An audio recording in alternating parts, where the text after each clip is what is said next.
క్రీస్తును క్రైస్తవ్యాన్ని ద్వేషించి దూషించిన క్రీస్తు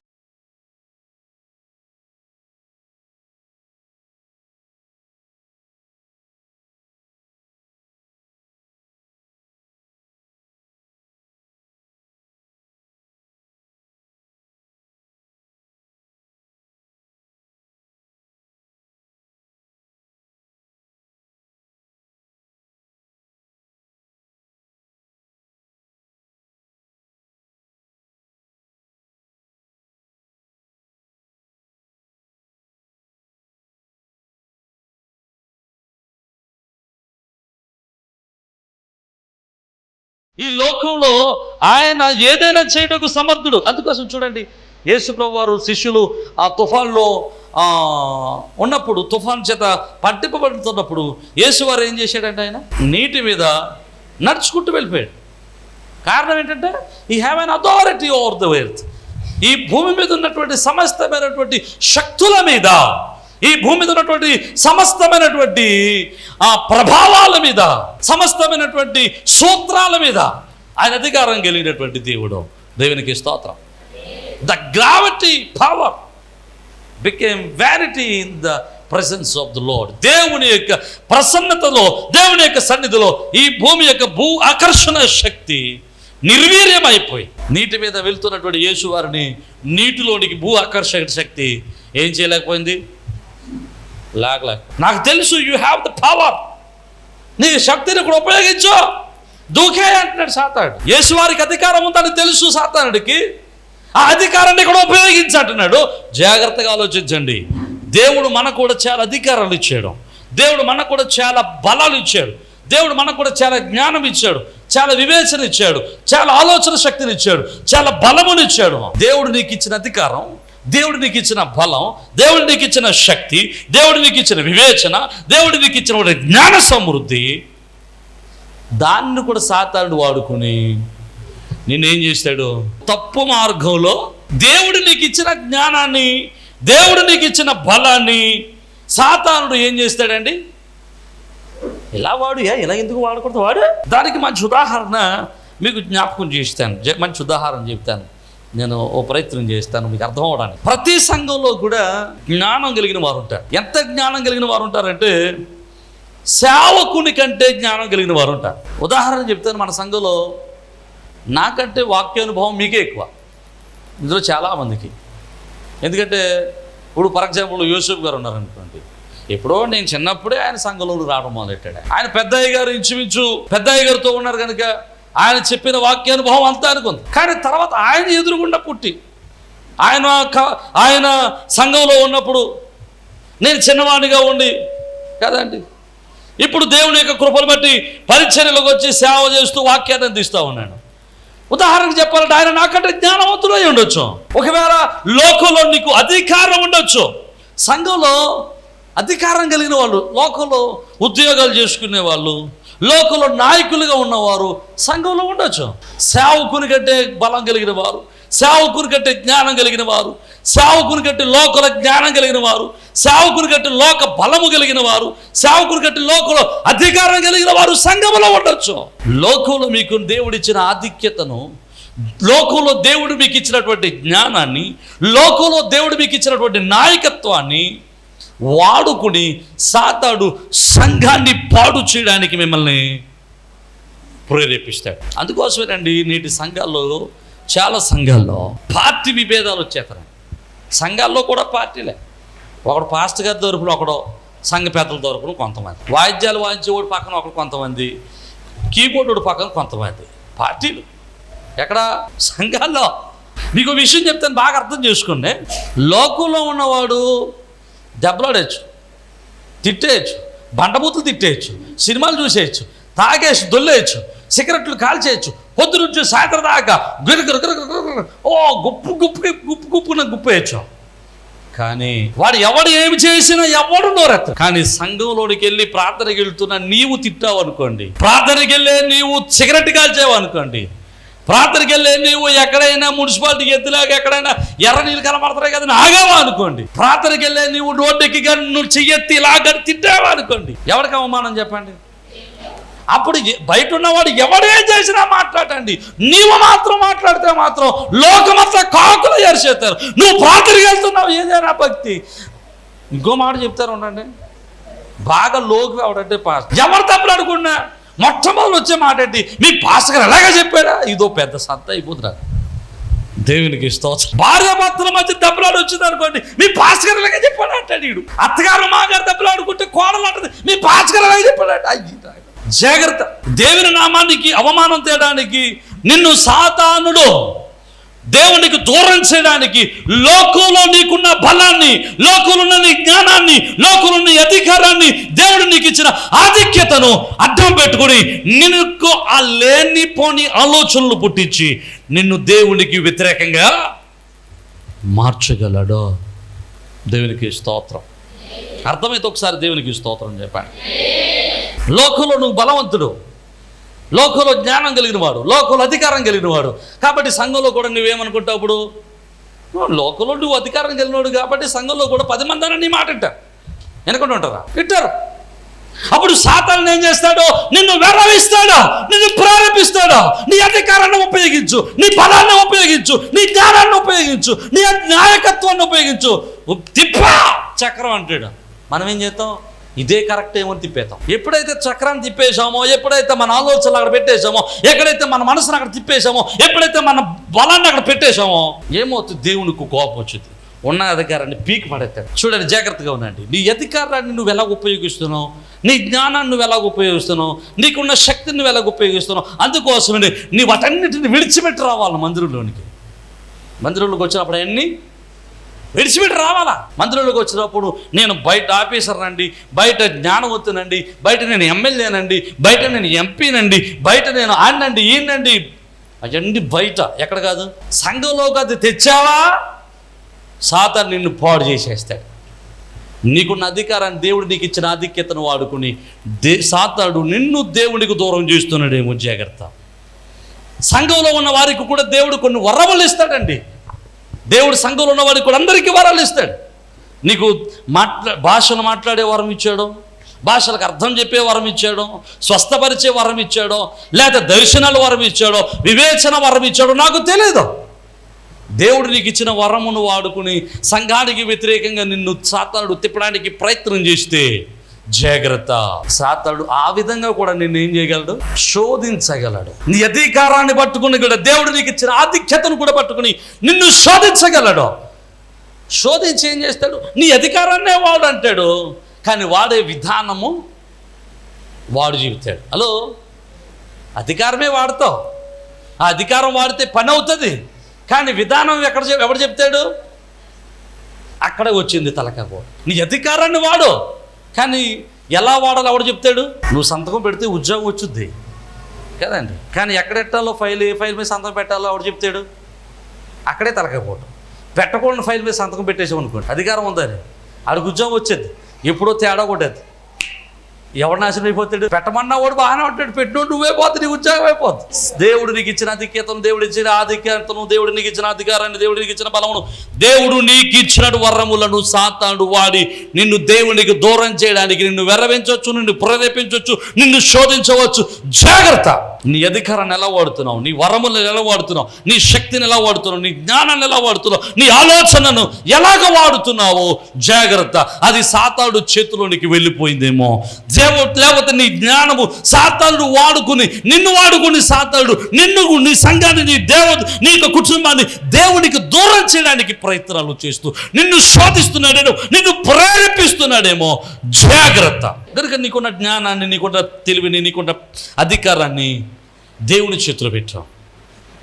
నువ్వు వాడేటప్పుడు, నీ అధికారాన్ని వాడేటప్పుడు, నీ జ్ఞానాన్ని వాడేటప్పుడు, నీ తెలివితేటలు వాడేటప్పుడు, సంఘంలో నువ్వు మాట్లాడేటప్పుడు, సేవకుడితో నువ్వు మాట్లాడేటప్పుడు, లేదా తోటి విశ్వాసంతో నువ్వు మాట్లాడేటప్పుడు నువ్వు తెలివి కలిగి నీ అధికారాన్ని, నీ జ్ఞానాన్ని ఉపయోగించు.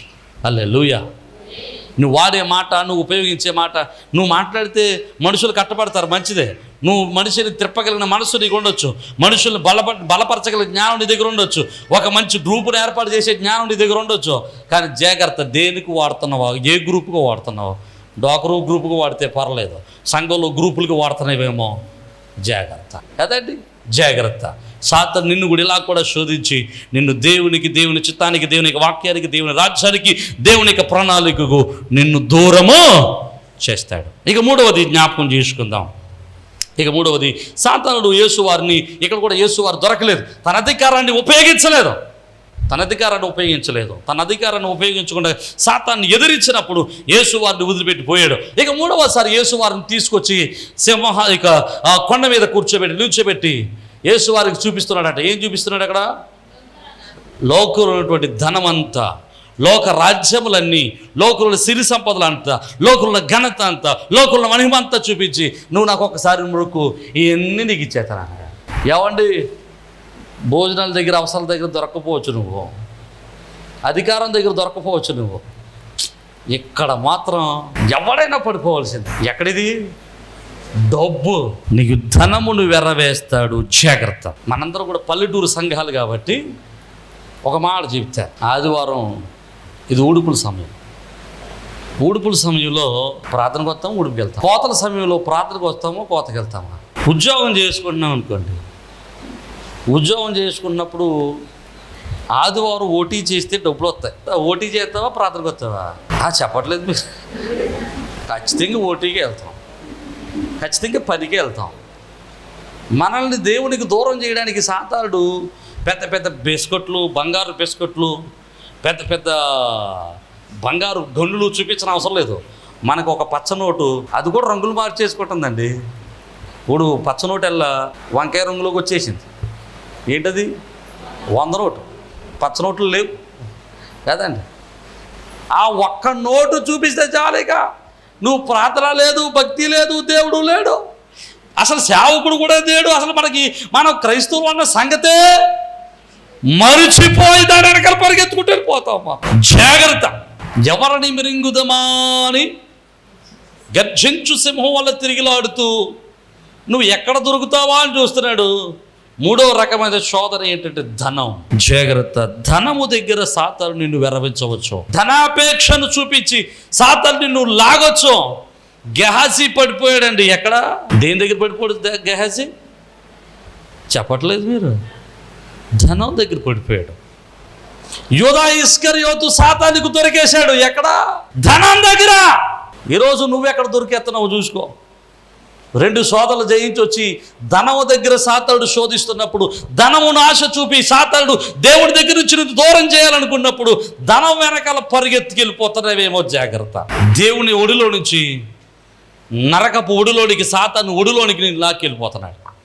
దేవుని రెక్కల కింద నుంచి లోకపు రెక్కల్లోనికి నిన్ను లాక్కెళ్ళిపోతున్నాడు. స్వతంత్రత కలిగినటువంటి దేవుని సన్నిధిలో నుంచి, సమాధానం కలిగినటువంటి దేవుని సన్నిధిలో నుంచి ఇరుకు విశాలమైనటువంటి సాతాను యొక్క కోరంలోనికి లాక్కెళ్ళిపోతున్నాడు. సమాధానం కలిగిన దేవుని రెక్కల్లో నుంచి దుఃఖకరమైన జీవితాల్లోనికి లాక్కెళ్ళిపోతున్నాడేమో.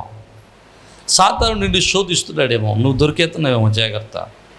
అందుకనే ధనం దగ్గర దేవుడు సాతానుకు దొరకకూడదని, నువ్వు ధనం దగ్గర దొరకకూడదని దేవుడు ధనం మీద నీకు అధికారాన్ని ఇవ్వాలనుకున్నాడు దేవుడు. మరి ధనం మీద నువ్వు అధికారం కలిగి ఉన్నావా? ధనమే నీ మీద అధికారం చెలాయిస్తుందా? నా మాట మీకు అర్థమైందా? నువ్వు ధనం మీద అధికారం చేస్తున్నావా? ధనం నీ మీద అధికారం చేస్తుందా? Are you controlling the money or money controlling you? నువ్వు డబ్బును కంట్రోల్ చేస్తున్నావా? డబ్బులు నిన్ను కంట్రోల్ చేస్తుందా? యూదా ఇస్కరియోతుని ఎవరు కంట్రోల్ చేశారు? గెహాజీని ఎవరు కంట్రోల్ చేశారు? చెప్పట్లేదా? ఈరోజు నిన్ను ఎవరు కంట్రోల్ చేస్తున్నారా? ఎవరు కంట్రోల్ చేస్తున్నారు నిన్ను? Who is controlling you? నిన్ను ఎవరు కంట్రోల్ చేస్తున్నారు? ఎవరు నడిపిస్తున్నారు నిన్ను? డబ్బు. నీకు కనబడేది డబ్బే, కానీ డబ్బు వెనకాల ఉన్నాడు ఎవడు? సాతాండ. నువ్వు డబ్బు వెనకాల పరిగెడుతున్నావు, దేవునికి దూరం అవుతున్నావు. కానీ ప్రభు అన్నాడు, దాని జోలికి పోవద్దయ్యా, అది నీ పాదాల కింద పెడతాను నేను అన్నాడు దేవునికి స్తోత్రం. హల్లెలూయా. వెండి నాది, బంగారము నాదే, ఈ లోకంలో ఉన్నటువంటి సంపదలన్నీ నాయే. నేను ఇస్తాను నీకు, నిన్ను ధనవంతుని చేస్తాను, నిన్ను ఐశ్వర్యవంతుని చేస్తాను, నిన్ను గొప్పవాడిని చేస్తాను. స్టిల్ దేవుడు చేస్తానన్న ఆశీర్వాదం మీద మన మనసు పెట్టడం మానేసి సాతానుడు చూపించేటువంటి రోల్డ్ గోల్డ్ వైపు మనం. అందుకనే ఒక సామెత ఉంటుంది, all glitters are not gold. మెరిసేయన్ని, కానీ మెరిసేయన్ని బంగారం అనుకుని మనం ఏం చేస్తున్నామంటే రత్నాలను వదులుకుని వాటిలో వైపు పరిగెడతాం. కొన్నిసార్లు ధననిధిని విడిచిపెట్టి పారేసినటువంటి చిల్లర కోసం పరిగెడతాం. నువ్వు దేవుని సన్నిధిలో ధననిధి ఉంది, దేవుడు నిన్ను ప్రేమించాడు, నిన్ను ధనవంతులు చేయాలని, గొప్పవాణి చేయాలని, నిన్ను ఐశ్వర్యవంతులు చేయాలని, అనేక మందికి భాగ్యవంతులుగా, అనేక మందికి దీవెనకరంగా నిన్ను ఉంచాలని ప్రభువు కోరుకుంటుంటే సాతాను చూపించేటువంటి చిన్న 100 రూపాయల కాంతానికి నువ్వు లొంగిపోతున్నావు. మనం ఎప్పుడైనా సంపాదించవచ్చు. నీకు ఇంకో మాట చెప్తాను, ధనము సమస్త కీడులకు మూలము ధనాపేక్ష. అందరికీ ధనం సంపాదించాలని ఆపేక్ష ఉంటుంది. అందుకోసమే మనం కీడులో పడుతున్నాం, అందుకోసమే దేవునికి అయిష్టమైన మార్గంలో నడుస్తున్నాం, అందుకోసమే దేవునికి ఇష్టం లేని మార్గంలో తిరుగుతున్నాం, అందుకోసమే దేవునికి ఇష్టం లేని చోట్లకు మనం నడుస్తున్నాం, అందుకోసమే దేవుడు కళ్ళు కప్పి మనం ఏదో చేద్దాం అనుకుంటున్నాం, అందుకోసమే మనకు నచ్చిన మార్గంలో, మనకు ఇష్టమైన మార్గంలో, మనకు నచ్చిన మార్గంలో, సమాజానికి విలువలేని మార్గంలో, సమాజానికి గౌరవం లేని మార్గంలో, సమాజంలో గౌరవం లేని మార్గంలో, ఈ తల్లిదండ్రులు గౌరవం తెచ్చి తేవలేని మార్గంలో మనం తిరుగుతున్నాం. కారణం ఏంటంటే డబ్బు డబ్బు డబ్బు. ఈ డబ్బు మీద డబ్బాక్షతోనే, ధనాశతోనే, ధనాపేక్షతోనే చాలామంది బల్ల కింద చేతులు ఎడుతున్నారు. బల్ల కింద చేతులు ఎట్టడం అంటే లంచాలు తీసుకుంటున్నారు. ఈ ధనాపేక్షతోనే చాలామంది ఆడకూడని మాటలన్నీ ఆడుతున్నారు, అబద్ధాలు ఆడుతున్నారు, వంచన చేస్తున్నారు, దొంగతనాలు చేస్తున్నారు, మరొకటి మరొకటి మరొకటి మరొకటి ఎన్నైనా చేస్తున్నారు. కారణం ఏంటంటే ధనం ధనం ధనం ధనం అవసరం. కానీ మీకు మాట చెప్తాను, నువ్వు ఎంత సంపాదించినా, ఎన్ని కోట్లు సంపాదించినా, ఒక్క పైసా కూడా నీ వెనకాల. నువ్వు కూడా ఒక మాట చెప్తాను చూడండి, చనిపోయినప్పుడు పాడి తీసుకెళ్తాయి, ఇప్పుడు సమాధి పెట్టి తీసుకెళ్తాం. పెట్టి తీసుకెళ్ళేటప్పుడు ఈ మధ్యకాలంలో మరి ఇంతకుముందు లేదు నాకు తెలియదు, కానీ రూపాయి కాసులు సంపాదిస్తున్నారు. ఎక్కడ సంపాదిస్తున్నారో ఎవడో 100 కాయలు తెలియట్లేదు, అందరూ రూపాయి కాసులు వేస్తున్నారు. ఈ రూపాయి కాసులు సంపాదించి ఎంత 1000 రూపాయలు చిల్లర తెస్తారు, పొలం అనేసేస్తారు. 2000 కాంతలు వేయొచ్చు కదా, వెనక్కి ఇలాగా వేయరు. వీడు ఏదేదో పెద్ద ప్రేమ ఉన్నట్టు రూపాయి కాసులు వేస్తుంటారు, ఇలాగా అడుక్కున్న వాడికి వేసినట్టు. నేను అంటాను, ఇది చాలాసార్లు బాధపడతాను, ఎందుకు 1 రూపాయి కాసులు వేస్తారు, 2000 కాయలు వేయచ్చు కదా, పోను 500 కాగితాలని వేయచ్చు కదా అంటుకుంటాను. ఎవడు వేయడు, ఇలా వెనక్కి వేస్తుంటారు కదా. పడ్డాయి చాలామంది తీసుకుంటారు, తప్పేం కాదు, ఫోన్లేండి తీసుకున్నారు. పెట్టి మీద ఉండిపోతాయి ఎప్పుడప్పుడు అక్కడక్కడ రూపాయి కాసులు, ఆ పెట్టి మీద ఉండిపోతాయి అన్నమాట. పెట్టి మీద ఉన్నప్పుడు ఈ పెట్టెట్టుకెళ్ళి ఆ గోతులు పెట్టే ముందు ఆ పెట్టి దింపుతాం కదా, దింపినప్పుడు అంటారు, ఇవి కూడా తీసేసుకోండి హేవడ అక్కడ అంటాడు. ఆఖరుకి దయదాల్చి దేవుడేదో ఆ పెట్టి మీద ఆడేస్తారండి కాగితాలు, అవి కూడా తీసేసుకుంటారు. ఎప్పుడు ఆ గోతులు పెట్టినప్పుడు అవి కూడా నీ కూడా రావు. కానీ మన కూడా రాని ఈ ధనం కోసం చేయకూడని పనులన్నీ చేస్తూ, నడవకూడని మార్గంలో నడుస్తూ, చేయని కూడని పనులన్నీ చేస్తూ, సమాజంలో గౌరవం పోగొట్టుకుని, కుటుంబంలో గౌరవం పోగొట్టుకుని, సమాజంలో విలువలేనిగా బ్రతుకుతూ, దేవునికి ఇష్టం లేని మార్గంలో నడుస్తూ, దేవునికి దూరంగా బ్రతుకుతూ, ఆఖరికి నష్టాలు కొని తెచ్చుకుంటున్నాం. దేవుడిచ్చే ఆశీర్వాదాన్ని కోల్పోతున్నాం. జాగ్రత్త. ఈరోజు సాతాను నిన్ను డబ్బును బట్టి, ఘనతను బట్టి నిన్ను శోధిస్తున్నాడేమో. దేవుని పని చేయడానికి సాతానుడు నిన్ను డబ్బు దగ్గర వెనక లాగేస్తున్నాడు. డబ్బే వెనక లాగేస్తుంటుంది. మనం మంచి మాట చెప్తాను, జాగ్రత్తగా ఉండండి. చివరిగా మాట చెప్తాను. ఇప్పుడు అందరూ ప్రార్థనకు వచ్చాం కదా, వచ్చినప్పుడు కానుక తేటం మర్చిపోయారు. మీరు హలో కానుక తేటం మర్చిపోయారు. కానీ ఎప్పుడో డబ్బులు ఎక్కువ ఉన్నప్పుడు ఎందుకైనా పనికొస్తాయని 2000 కాయంతో బైబిల్ జిప్పుకి ఇంకో లోపలికి ఇంకో జిప్పు ఉంటుంది కదా, ఆ జిప్పులో పెట్టాం. కానుక లేదని వెతుకున్నప్పుడు గుర్తు వచ్చింది. వెతుకుతాం కదా, ఏమన్నా 10 రూపాయలకి ఆయన ఉందా అని. వెతుకుతుంటే దొరకలేదు ఎక్కడ. కానీ ఎప్పుడో పెట్టి 2000 రూపాయలకి ఆయనతో కనబడింది. మనం చూస్తాం కానీ చూడం, కనబడుతుంది కానీ కనబడతాం. ఎంత తిప్పేదో బైబిల్ అంతా తిప్పేసి ఇలా బైబిల్లో పెట్టే అలవాటు లేదు. పరసులో పక్కన పెడతాం, ఎప్పుడైనా ఎమర్జెన్సీలో ఉపయోగపడతారు. పరస అంతా ఖాళీ, ఇది ఉంటుంది. పరస తిప్పేస్తాం, ఇలా తిప్పేస్తాం, అలా తిప్పేస్తాం, ఎన్ని పోట్లు పడతామో. ఆఖరికి ఉండబెట్టలేక అనిపిస్తూ ఉంటుంది, దేవునికి ఇవ్వడం వల్ల తప్పేం లేదు, ఇచ్చేద్దాం అనిపిస్తూ ఉంటుంది. అప్పుడు సాతాడు వచ్చాడు, పక్కనడే ఆవిడ పక్కన గోగుతాడు లాగా. వీడు పాపం కానుకేద్దామని 2 ఫలితాలు తెచ్చుకుంటాడు వీడు, లేదా 2 యాపిల్ తెచ్చుకుంటాడు, రేపు 2 వందలు తెచ్చుకుంటాడు. ఈడేం చేస్తాడు, ఏడుతున్నాడు కదా, 100 కాగితం ఆడికి ఇచ్చి చేసి నాకు సాయంత్రం ఇచ్చాయంటాడు. వీడు సాయంత్రం కూడా రేపు కూడా వెళ్ళుండేవాడు. ఇంకా అందుకోసం యేసు ప్రభువు దగ్గర ఎక్కడ కూర్చున్నాడట, ఇక్కడ కూర్చుంటే ఒక ఆవిడ వచ్చి 2 కాసులు వేస్తే యేసువారు అన్నాడట, మీ అందరికంటే శ్రేష్టమైన కానుక వేసింది ఆవిడ అన్నాడట. ఏం వేసింది? శ్రేష్టమైన కానుక వేసింది. ఆమె కలిగినదంతా వేసేసింది. అంటే ఇప్పుడు మనం ఏం చేయాలి? ఇప్పుడు మనం శ్రేష్టమైన కానుక వేయాలంటే 2 కాసులు వేయాలి. ఆవిడ వేసినట్లు 2 కాసులు వేయాలన్నమాట. మనకులాగా ఆలోచించు. ఒక ఆవిడ బైబిల్లో అన్నాడట, బైబిల్లో వాక్యం ఉంటుంది, సేవకుడిని చేర్చుకుని గిన్నెడు చన్నీళ్ళు ఇచ్చిన దాని ఫలమును పోగొట్టుకోవడానికి వాక్యం ఉంది. ఈవిడికి ఈ వాక్యం విని పాస్టర్ గారు వచ్చినప్పుడల్లా గిన్నె నీళ్ళు ఇచ్చేస్తున్నట. వచ్చిన గిన్నె నీళ్ళు, వెళ్ళిపోయేటప్పుడు గిన్నె నీళ్ళు. ఎందుకంటే బైబిల్లో గిన్నె నీళ్ళే అమ్మా ఉంది. భోజనం పెట్టమని కానీ వాక్యం అయికోవడం పని లేదట. గిన్నె నీళ్ళే ఉందని గిన్నె నీళ్ళు ఇచ్చేస్తుందట. సర్లే పాస్టర్ గారు వచ్చినప్పుడు తాగుతున్నాడంట, వెళ్ళినప్పుడు తాగుతున్నాడంట. ఈయనకి అర్థం అవ్వట్లేదు, ఆవిడికి అర్థం, ఈ చూసాడికి ఎవరికి అర్థం అవ్వట్లేదు. ఫోన్లోకి ఏదోటి ప్రేమతో ఇస్తుంది కాబట్టి తాగేసి ప్రారంభం చేద్దామని చేసి వచ్చేస్తున్నాడంట. ఇప్పుడు చచ్చిపోయింది, పాతి పెట్టేశారు. ఇక్కడ పాస్టర్ గారు కింద చెప్తున్నాడంట, టెంట్ వేసిన టెంట్లో చెప్తున్నాడంట, నేను వచ్చినప్పుడల్లా ప్రియ తల్లి గారు వచ్చినప్పుడల్లా గ్లాసు వచ్చినప్పుడు గిన్నె నీళ్ళు, వెళ్ళినప్పుడు గిన్నె నీళ్ళు ఇచ్చేది. ఎంత మంచిదో అంత ప్రియతగా ప్రేమించేదని పాస్టర్ గారు చెప్పాడంట. ఇవి వెళ్ళిపోయింది పరలోకానికి. వెళ్ళిపోయిన తర్వాత యేసు ప్రభు దగ్గర నిలబడిందంట. ప్రభువా నేను వచ్చేసాను, రైట్, రక్షింపబడ్డావా? రక్షింపబడ్డాను. మారు మనసు పొందావా? పొందాను. బాప్తిసం పొందావా? పొందాను. అయితే ఇదిగో నీకు ఇల్లు కట్టించాను, ఇల్లు అదిగో ఆ ఇల్లు నీది అన్నాడంట. చాలా గొంతులు వేసుకుంటూ వెళ్ళిపోందంటే ఇంట్లో. తాళం ఇలా తీసిందట. అంతే, తాళం తీయగానే తాళం ఇంట్లో నుంచి వరద వచ్చినట్లు వచ్చేతనేట నీళ్ళు. ఈ వరదలో కొట్టుకెళ్ళిపోతుందట. ఈ వరదలో కొట్టుకెళ్ళిపోతుంటే కేకలేస్తుందట. ఈ పక్క నుంచి పేతురు గారు నడుతున్నాడట. ఆయన మరి పేతురు గారు పెద్దగా ఎవరు? మన పేతురు గారు కాదు, ఆ పేతురు గారు ఆ పక్క నుంచి అలా నడుస్తున్నాడట. ఇది కనపడిందట. ఆ పేతురు గారు పట్టుకోండి అన్నాడట. మొత్తం ఇది పరిగెట్టుకుంటూ వెళ్ళి పేతురు గారు చేయి పట్టుకున్నాడట. ఆవిడ ఆగింది, గొట్టు మీద తీసుకొచ్చాడు. అందరి ఇల్లు బాగున్నాయి, నా ఇల్లు ఏంటంటే వరద వచ్చేసింది అట. దేవుడు నువ్వు విత్తిన దానికి 100 ఫలం ఇక్కడ. దేవునికి స్తోత్రం, హల్లెలూయా. అలాగా చాలామందికి అప్పుడు 2 కాసులు వేసింది కాబట్టి 2 కాసులు వేద్దాం అనుకునే వాళ్ళు కూడా బుద్ధిహీనులు చాలామంది ఉంటారు. కాసులు లెక్క కాదు అక్కడ లెక్క ఏంటంటే దేవునికి ఇచ్చేటప్పుడు ఆమె తమకు కలిగి ఉన్నదంతా ఇచ్చేసింది. ఇందాక మనం ఆలోచించాం కదండి, మన బైబిల్లో 2000 కాంతి ఉంటే మనం తీయలేం. కానీ ఆమె అట్లా కాదు. ఆమెకున్నదంతా దేవునికి ఇచ్చుట విషయంలో, దేవుణ్ణి పనిచేసే విషయంలో, దేవుని దగ్గర నిలబడే విషయంలో ధనము ఆమెను ఏం చేయలేకపోయింది. ధనము ఆమెను కంట్రోల్, మన 2000 రూపాయల కాంతి మనల్ని కంట్రోల్ చేసింది. కానీ ఆమె దగ్గర ఉన్న 2 రూపాయలు 2 కాసులు ఆమెను కంట్రోల్ చేయలేకపోయినాయి. దేవునికి స్తోత్రం. What is controlling you? ఈరోజు నిన్ను ఏది కంట్రోల్ చేస్తుంది? ఒకవేళ నిన్ను ధనము కంట్రోల్ చేస్తుంటే, డబ్బు నిన్ను కంట్రోల్ చేస్తుంటే జాగ్రత్త.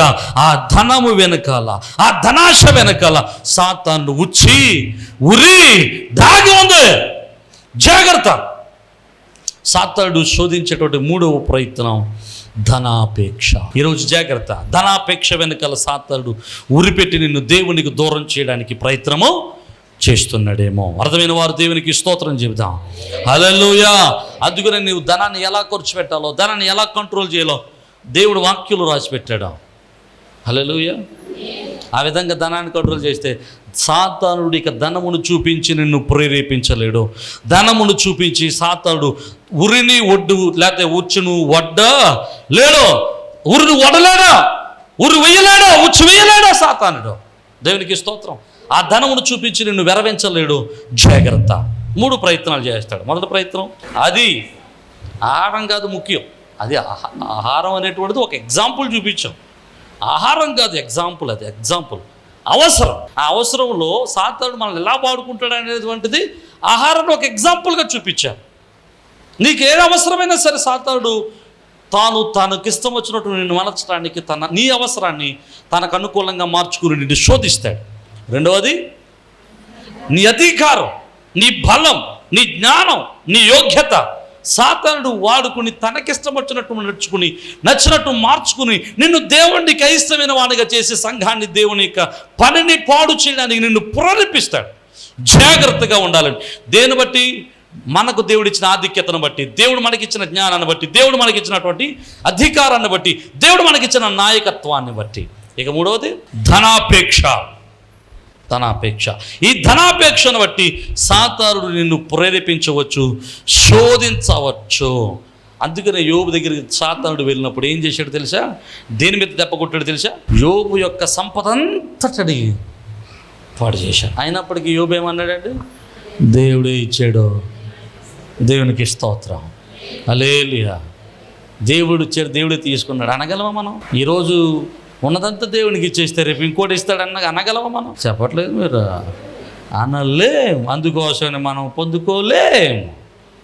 హల్లెలూయా, హల్లెలూయా కదండి. మనం అనలేం, పొందుకోలేం. ఈరోజు మనం అనగలిగితే పొందుకోగలిగినటువంటి దీవెనిస్తాడు. సాతానుడు శోధించేటువంటి మూడవ శోధన ధనాపేక్ష, ధనాశ. ధనమును అడ్డుపెట్టి, ధనమును ఆస్తిని అడ్డుపెట్టి, ఘనతను అడ్డుపెట్టి, డబ్బును అడ్డుపెట్టి సాతానుడు ఉరులు ఒడ్డుతూ ఉంటాడు. ఆ ఉరులు ఒడ్డేటువంటి సాతానుడు ధనాపేక్షలో పడకుండా, శోధనలో పడకుండా నీ జీవితాన్ని నువ్వు కాపాడుకోగలిగితే పరలోక ఆశీర్వాదాన్ని నువ్వు పొందుకోగలుగుతావు. అర్థమైన వారు దేవునికి స్తోత్రం, హల్లెలూయా. ఈ 3 సార్లు 3 రకాలుగా సాతానుడు యేసును ప్రేరేపించాడు, యేసును శోధించాడు, యేసువారు దానిని జయించారు. ఈ రోజు కూడా యేసువారు జయించిన వానిగా ఉన్నాడు కనుక నువ్వు యేసువారితో ఉంటే నువ్వు జయించగలుగుతావు. జయశీలునిగా ఉంటే జీవ కిరీటాన్ని పొందుకుంటావు. అర్థమైన వారు దేవునికి స్తోత్రం.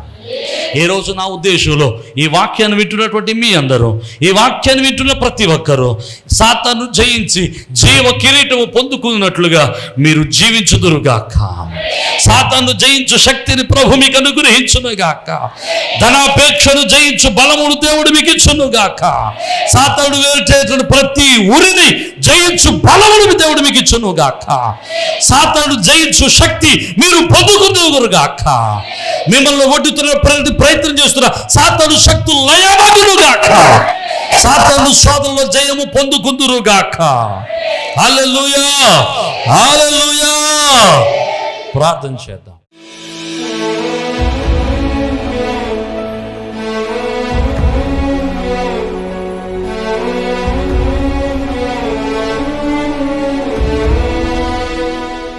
కృప కలిగిన తండ్రి, వినని వాక్యాన్ని మా హృదయంలో నాటింపచేయండి.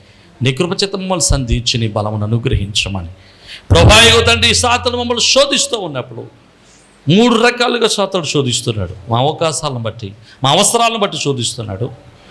మాకున్న అధికారం, మాకున్న మాకున్న జ్ఞానం, మాకున్న యోగ్యతను బట్టి మమ్మల్ని శోధిస్తూ ఉన్నాడు.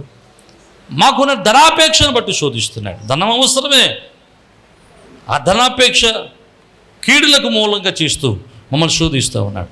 ఈ శోధనలో పడకున్నట్లు బలమును మాకు దయచేసి మీరే మహిమ పొందమని నాయన. ఇగో తండ్రి, ప్రతి ఒక్కరిని శోధించడానికి సాతానుడు ప్రయత్నం చేస్తున్నాడు. ప్రయత్నాలు చేస్తూ నాయన సాతానుడు ఎవరిని మెరుగుదామా అని తిరుగులాడుతూ ఉన్నాడు. వారందరూ నాయన ఇగో తండ్రి సాతాను కోరలో పడకున్నట్లు సంఘము నీ చేతులకు అప్పగిస్తున్నాం. సంఘం మీద నీ రెక్కలు కాచిపెట్టండి ప్రభువా. కోడి తన రెక్కల కింద తన పిల్లలను దాచినట్లుగా నీ బిడలందరూ నీ చేతుల కింద, నీ రెక్కల కింద దాచిపెట్టి సాతాను ఎదురించి బలమును దయచేయమని యేసు పరిశుద్ధ నామమును బట్టి మిమ్మల్ని స్తుతించి వేడుకొనుచున్నాము మా పరమ తండ్రి, ఆమేన్. అందరికీ షలోమ్.